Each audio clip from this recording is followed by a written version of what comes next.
હર હર મહાદેવ, જય શ્રી કૃષ્ણ બધાને. તો આજના નવા વિડીયોની અંદર તમારા બધાને હાર્દિક હાર્દિક સ્વાગત છે. અને જો આજે તો આપણે સવારના 9:30 જેવો ટાઈમ થયો છે અને 9:30 વાગે આપણે વિડીયોની શરૂઆત કરી દીધી. અને આજે તો વિડીયોમાં બહુ કાંઈ ખાસ છે નહીં. આજે મારે બનાવવાના છે દાળ ભાત.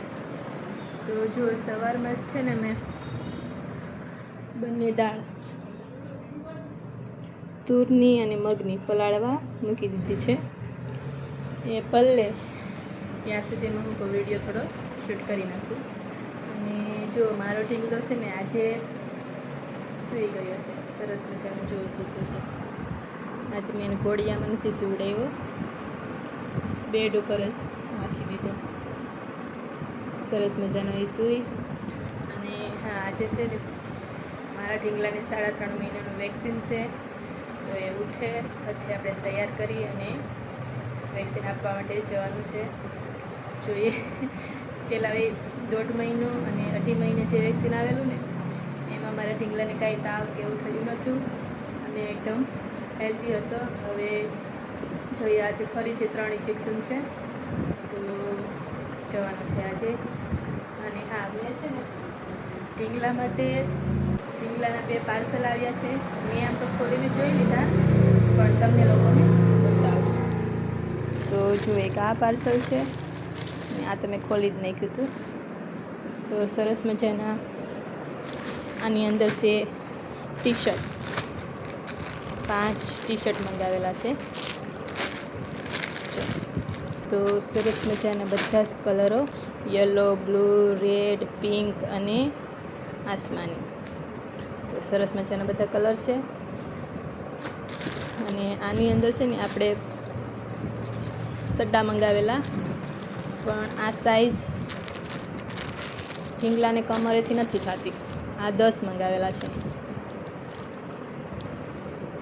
કમર વેથી છે ને આ નથી થતા એટલે આને રિટર્ન કરવાના છે, મતલબ એક્સચેન્જ કરવાના છે. 1 થી 2 વર્ષની સાઇઝ મંગાવવાની છે. આ 6 મહિના સુધીના હતા અને આ છે એ પરફેક્ટ સાઇઝના છે. ઢીંગલાને મસ્ત થઈ જાય છે જુઓ. તો આજે એકાદ જોડી આપણે આમાંથી પહેરાવશું. તો સરસ મજાના ટી-શર્ટો છે, મસ્ત મસ્ત. જો ડિઝાઇન પણ સરસ છે. એને બધા કપડાં છે ને કેટલા બધી કપડાં છે મોસ્ટ ઓફ, પણ બધા ખબર નહીં ટૂંકા જ પડી જાય. આની પહેલાં પણ મેં 6 જોડી મંગાવેલા ટી-શર્ટ. એ જો અત્યારે પહેરાવ્યું છે એમાંથી 6 હતા એ ટૂંકા થઈ ગયા છે એટલે પાછા મંગાવી લીધા. અને જે બધા છઠ્ઠીમાં સગાવાલા આપ્યા હતા એ તો બધા ટૂંકા પડી ગયા. તો ચાલો એ સૂઈ ત્યાં સુધીમાં આપણે દાળ ભાત બનાવી નાખીએ. અને આ બધી જો ચોલી તમને દેખાય ને એ આ અત્યારે સગાઈની સિઝન પૂરી થઈ ગઈ તો મારે આ બધી છે ને પછી ગોડાઉનની અંદર મૂકી દેવાની છે. જો ભાડા બધા પૂરા થઈ ગયા છે. તો ચાલો મળીએ આગળ. તો જુઓ સરસ મજાના દાળ ભાત બનીને તૈયાર થઈ ગયા છે. ભાત અને આ બાજુ દાળ હજુ બને છે. તો ઉપરથી એડ કરી દઈએ સરસ મજાના લીલાછમ ધાણા અને હવે ગેસ બંધ કરી દઈએ. તો સરસ મજાની આપણી દાળ બનીને તૈયાર થઈ ગઈ છે. અને હવે છે ને દાળ ભાત બનીને તૈયાર થયા એટલી જ વારમાં મારો ઢીંગલો જાગી ગયો. જો સરસ મજાનો એકલો એકલો રમે છે. શ્રી આજે મારા દીકરાને 3 ઇન્જેક્શન ખાવાના છે. હા, એક હાથમાં અને બંને પગમાં આવશે. તો ચાલો હવે એને હું તૈયાર કરી દઉં કેમ કે ટાઈમ થઈ ગયો છે. વેક્સિન આપવા માટે જવાનું છે. એ તો આપણે કંઈ શૂટ નહીં કરીએ. ચાલો તો હવે હું એને તૈયાર કરી દઉં અને વેક્સિન આપીને આવું પછી આગળ કન્ટિન્યુ રહેજો. તો જો બપોરનો ટાઈમ થઈ ગયો છે અને આપણે વેક્સિન દઈને પણ ઢીંગલાને આવી ગયા. એના પપ્પા થોડી વાર એને રમાડે છે.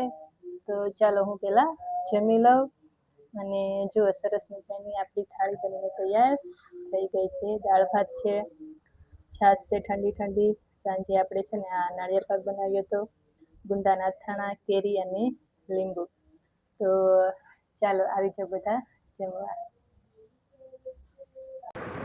તો આજનો વિડીયો આપણે અહીંયા પૂર્ણ કરીએ છીએ. એ પહેલાં જો ઢીંગલાને આપણે છે ને ઇન્જેક્શન આપીને આવી ગયા, અને એ થોડી વાર રડ્યો હતો, પરંતુ હવે આપણે એને આવી અને પહેલાં તો બરફ ઘસી દીધો, જેથી કરી અને પગમાં સોજો ના સડે. તો હવે ચાલો એની સાથે થોડું રમીએ અને પછી એને સુવડાવી દેવાનો છે. તો તમને વિડીયો પસંદ આવ્યો હોય તો લાઈક અને શેર કરજો, કમેન્ટ કરવાનું ભૂલશો નહીં. મળીએ નવા વિડીયોમાં નવી રેસીપી સાથે. તો જો અમારો ઢીંગલો પણ છે ને વાતો કરે છે.